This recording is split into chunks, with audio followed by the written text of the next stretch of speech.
शुभ सकाळ नमस्कार। आज मे मास 5 तारिख सोमवार।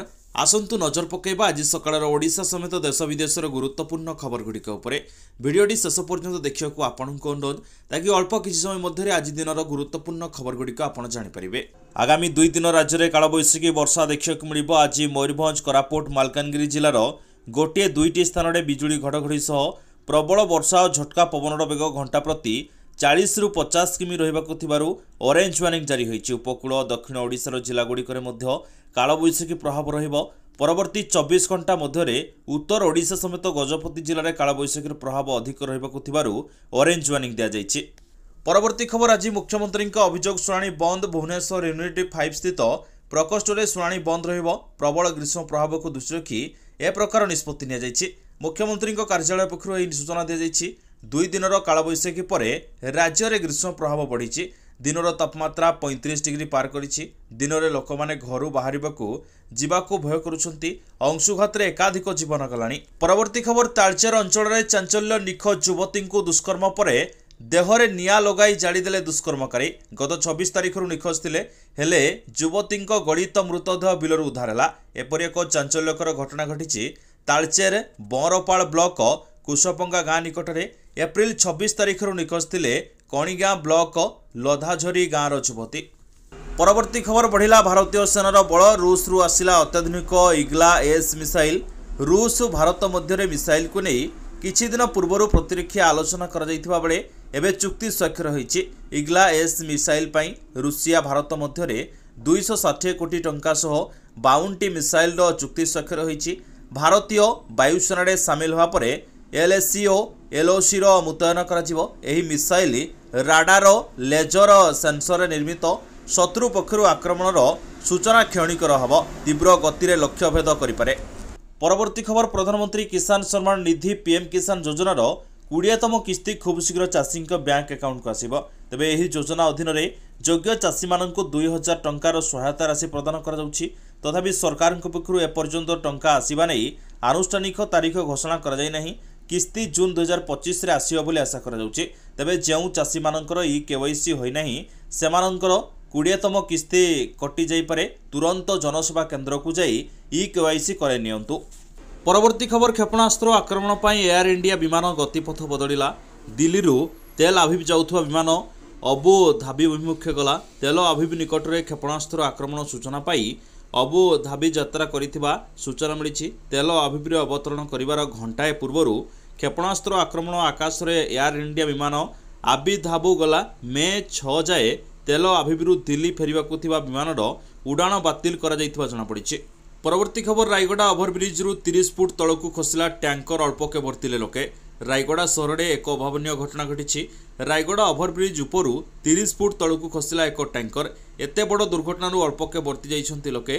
टैंकर ड्राइवर एथिरे सामान्य आहत होइतिबा बेले ओभरब्रिज तले माछ बिक्री करुथुबा किछि व्यक्ति निश्चित मृत्यु मुखर बंची जाइथिबा खबर मिलिछि। एहाकु नै सहरवासी मध्य तीव्र प्रतिक्रिया प्रकाश पाइछि। जातीय राजपथ कर्तृपक्षक अवहेलारू एभली दुर्घटना घटिथिबा अभियोग होइछि। परवर्ती खबर सुप्रीमकोर्ट और वाकफ संशोधन आईन संविधान वैधता को चैलेंज करुथुबा आवेदन गुड़िकर शुणाणी आज करेंगे।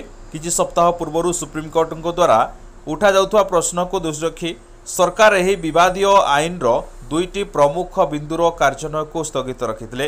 17 एप्रिल में केंद्र सरकार कोर्ट को जणाइथिले जे यह वाकफ बाई यूजर समेत कौनसी वाकफ संपत्ति को डिटर्निफाई करिबो नाही किंबा मामलार परवर्ती शुणाणी तारीख मे पर्यंत केंद्रीय वाकफ परिषद और बोर्ड रे कौनसी नियुक्ति हेबो नाही। परवर्ती खबर ओडिशा रे 67 टिकिया झारखंडी हाथीपल चिंतारे चाषी भୟରେ थरुछंती लोके। प्राय 2 मासर अंतराले बेतनटी अंचल को पुणी लेउटिछंती 67 टिकिया विशाल झारखंडी हाथीपल एकर एकर रबी फसल नष्ट करी रविवार संध्यारे बुढ़ा बलंग पार करी नीलगिरी मुहां होइछंती। अनवरत एही रेंज रे 2 दंता रही विभिन्न समय धनजीवन नष्ट करुथुवा बेले ओडिशा पश्चिमबंग सीमांत देउड़ी रेंज इलाकार एही विशाल झारखंडी हाथीपल ओडिशा अनुप्रवेश करिछंती। परवर्ती खबर बाहर राज्यर अपराधी सहायता रे गंजाम जिले में बड़ धरणर अपराध घटाइबाकू योजना चलीथिला। एथिपाई अपराधी ग्यांग विभिन्न जगार गतिविधि को जोरदार करने सह सेमानंक नेटवर्क को आहुरी सक्रिय करथिले। एकाधिक व्यक्ति सेमानंक टार्गेट रे रहिथिले।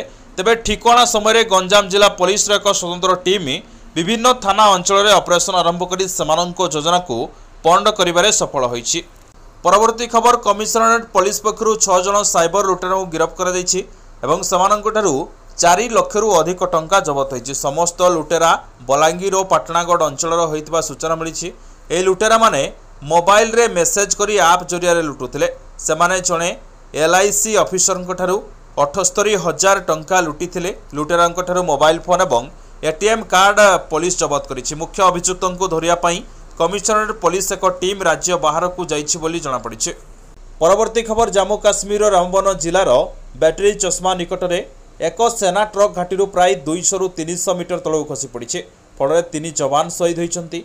पुलिस SDRF सेना और स्थानीय लोकों द्वारा उद्धार कार्य करा। ट्रक टी जम्मू श्रीनगर जाऊला एवं मृतक मानू रामबन जिला हॉस्पिटल को अणाई। दुर्घटनार कारण खोजा चली। परवर्ती खबर भारत और पाकिस्तान मध्य चलता उत्तेजना को दृष्टि रखी सरकार नहीं बड़ निष्पत्ति। वर्तमान सरकार पाकिस्तान उपर डिजिटल स्ट्राइक जारी रखिथिबा बेले एबे फाइनाल युद्ध हेबा नै बड़ संकेत मिली। युद्ध लगी भारत गोला बारूद RDX और HMX भली शक्तिशाली विस्फोरक विभिन्न युद्धास्त्र अधिकरू अधिक उत्पादन करुछि। एने सबु कर्मचारी छुट्टी बातिल कर दिछि। ओर्डान्स फैक्ट्री ओडिशा मध्य प्रदेश जबलपुर स्थित गोला बारूद कारखाना OFK समेत म्यूनिशंस इंडिया लिमिटेड अधीन अनेक प्रतिरक्षा उत्पादन कारखाना कर्मचारी दीर्घदिन छुट्टी बातिल करिसेंति। परवर्ती खबर दीघा दारू विवाद रामकृष्ण दास महापात्र को जवाब तलब। दीघा जगन्नाथ मंदिर को नहीं विवाद में वरिष्ठ सेवायत तथा दैतापति निजोगर संपादक रामकृष्ण दास महापात्र मंदिर प्रतिष्ठार जोगदेवा सहित बंगला चैनल रे प्रतिक्रिया देवा परठारु से समस्या रे छंदी होई जाइछंती। दारू विवाद को नहीं श्रीमंदिर प्रशासन पक्षरु रविवार रामकृष्ण दास महापात्र को जवाब तलब करिछि। 7 दिन मध्य उत्तर देवाक कहुछि। परवर्ती खबर पाकिस्तान उपरे आउ एक डिजिटल स्ट्राइक करिछि भारत। पाकिस्तान पूर्वतन प्रधानमंत्री इमरान खान को एक्स अकाउंट बैन करिछि भारत। भारत पूर्वतन पाकिस्तान प्रधानमंत्री इमरान खान एवं पूर्वतन मंत्री बिलावल भुट्टों एक्स अकाउंट को बैन कर पहलगाम आतंकवादी आक्रमण को नहीं भारत और पाकिस्तान मध्य उत्तेजना मध्य यह पदक्षेप नि। परवर्ती खबर चलित IPL रे 53तम मैच रे राजस्थान रॉयल को रोमांचकर भाव 1 रन रे हराई दैछि गतथर विजेता कोलकाता नाइट राइडर एवं लखनऊ सुपर जायंट को 37 रन रे हराई पंजाब किंग चलित IPL पॉइंट टेबुल रे द्वितीय को उत्तीर्ण होइछे। आज मे 5 तारिख सनराइजर हैदराबाद को भेटिबो दिल्ली कैपिटल्स। आजिर खबर को एठकिया नमस्कार। जदि आपन को वीडियो भल लगी था निश्चय गोटे लाइक करे सहित सब्सक्राइब कर देबे ताकि प्रतिदिन सकाळर गुरुत्वपूर्ण खबर अपडेट आपण सर्वप्रथम पाई परिबे। आजिर खबर को एठकिया नमस्कार। पुणी आपण सहित देखाबो न्यू अपडेट सहित सेति पर्यंत विदाय नउछि। जय हिंद जय जगन्नाथ।